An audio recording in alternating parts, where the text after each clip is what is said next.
Hello, Julie here and welcome to my YouTube channel. Today I'm going to be sharing with you how I created this art journal page. This art journal page has had about 10 lives and I hope you'll enjoy the process. I'm going to use a page out of my ring bound journal. This is a journal that I just make the page myself and then add it to those rings. All of these pages that you can see here have a video, so I'll put a link in the description box below to all of those pages if you'd like to check them out. I start off with a sheet of watercolour paper and trim it down to 8 3/4 by 8 1/4. Punch the holes in the side, then give the page a coat of gesso so that it's all ready to go. So in the first version of this page I started off with some Tim Holtz tissue paper. This is called Melange. It's a fairly old one, so I don't know whether it's still available or not, and I attached that to my page using heavy gel. I used my brayer to make sure that I got rid of all the air bubbles. Then I applied distress paints with a sponge, and the colours I used was lemon zest, ripe persimmon and barn door. I then cut 10 feathers using a dye. I don't know the brand of that dye, and then I sprinkled on top of that the Colour Blast mica powders. I used Olive Grove, Blue Heaven, Wheat Germ, Polar and Cool Mint. Now I also covered my paints with Sparkle Dust, Spellbinders Sparkle Dust glitter, and gave that a good rub to make sure that it was firmly attached, and then gave it a sealer so it wouldn't come off. I used one of Jane Davenport's face stamps and Archival Jet Black ink to stamp a face onto my background. To add a little texture to the background, I'm using this Montmartre modelling paste with a stencil, and I'm just applying some of the paste randomly around the page, not putting it on the face though. To add a little more interest to the background, I started stamping with some gold ink, this feather stamped from Kazaz, into the background, but you couldn't see it at all, so I changed my mind and went with the Archival Jet Black ink and stamped that randomly, well, basically all over the page. Now up to this stage I was quite happy with the way the page was going, but once I attached the feathers to the page I didn't like it at all. The idea was to have the feathers as her hair, and yeah, when I think I just put too many on. I wasn't happy with it at all.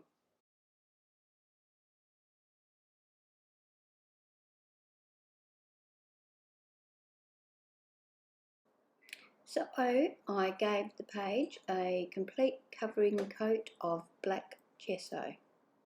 So this is where take 2 starts. I use the same colours of the distress paint as in the lime zest, ripe persimmon and barn door, and I use a stiff dry brush to just brush across the top of all the texture that's on this page. The idea is to load your brush up, brush most of your paint off and just use your remaining small amounts of paint to wipe across, and this highlights the high areas of your pattern on your paper. Once I'd finished that I wasn't happy with it, so I did the same technique with some white acrylic paint.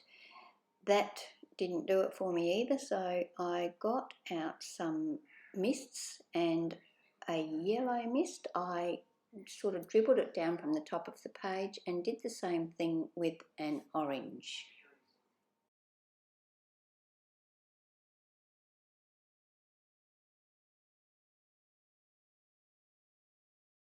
Then I used a red glimmer spray and added some splatters all over the page. So I still wasn't happy with the background at this stage, but I decided to start work on my focal points. So I'm using Heartfelt Creations Blooming Dahlia Stamp and some of the Versafine Onyx Black ink to stamp 3 flowers onto some plain white cardstock. I then use some clear embossing powder to emboss each of those flowers. To apply the colour to my flowers, I'm going to use my Hero Arts blending brushes and my distress inks. I'm going to use mustard seed, candied apple and carved pumpkin. I'm going to start with one of the flowers will have the orange and the red, and the others will have yellow and orange with a slight amount of red in the very centre. Once I'd finished applying the colour, I fussy cut them.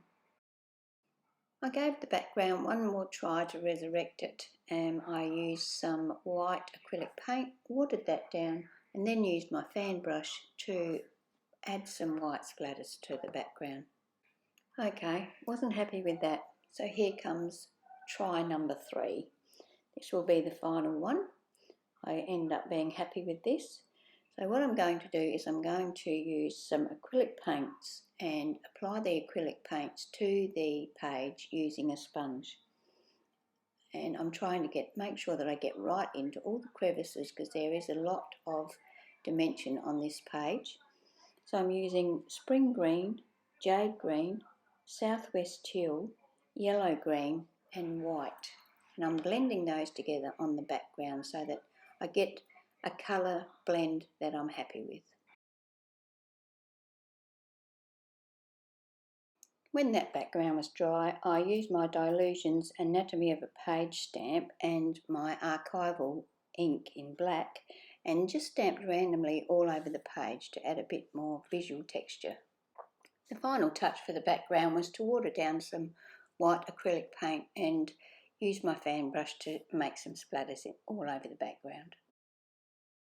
I wanted some leaves to go with my flowers, so I used the same technique to create the leaves as I did the flowers. I've had this stamp for a very long time, so it's probably, well, it definitely wouldn't be available still, so I'll have a look and see if I can find something similar and link it in the description box if I can. So I stamped it with the Versafine Onyx Black ink and then heat embossed it with clear embossing powder. I created 5 or 6 of these. So I decided now that I was going to add even more to the background, so I took out my glimmer mist in gold and just sprayed that around, and I sprayed it fairly heavy in areas so that it would run down and sort of highlight all that texture that I had in the background from those feather dyes. To colour my leaves, I used distress inks once again, and I used Twisted Citron, peeled paint and Mowed Lawn. I used a domed blending brush to do this with. I play around now with the placement of my embellishments, and once I'm happy with how it looks, I use my art glitter glue to attach them to the page. Normally I would use my matte medium, but because the flowers are coloured with distress inks and they are water activated, if I use the matte medium to do that, there's a pretty good chance I'd smudge that colour onto my background. Also, the glimmer mist that I used on the background is still water active as well, so I would end up getting that all over the place. The quote for this page comes from the sticker book from Art by Marlene, the Artsy Arabia black and white sticker quotes. I had a look through here, chose one that I thought was appropriate, and I'm going to attach that to the page. I'm going to cut it up into sections and then I'm going to add some glue to the back of it so that I know it's going to stay in place. I'm going to use my black Stabilo All pencil and my water brush to shade around all of the flowers, leaves and quote. To finish my page off, I'm going to use some watered down white acrylic paint in this fine liner bottle to draw a double squibbly border around the outside of my page, and also to put a border around each line of my quote. And as I said, that will be the page finished at last after 3 tries. Finally made it. I'm quite happy with the way it looks now, and I hope you've enjoyed watching the video of how this all came together eventually. If you're not already a subscriber, I'd love it if you would subscribe to my channel, and if you would like to leave me a comment, that would be fantastic. I will answer any comments that are left. So thanks for joining me today, and I hope you can join me for my next video.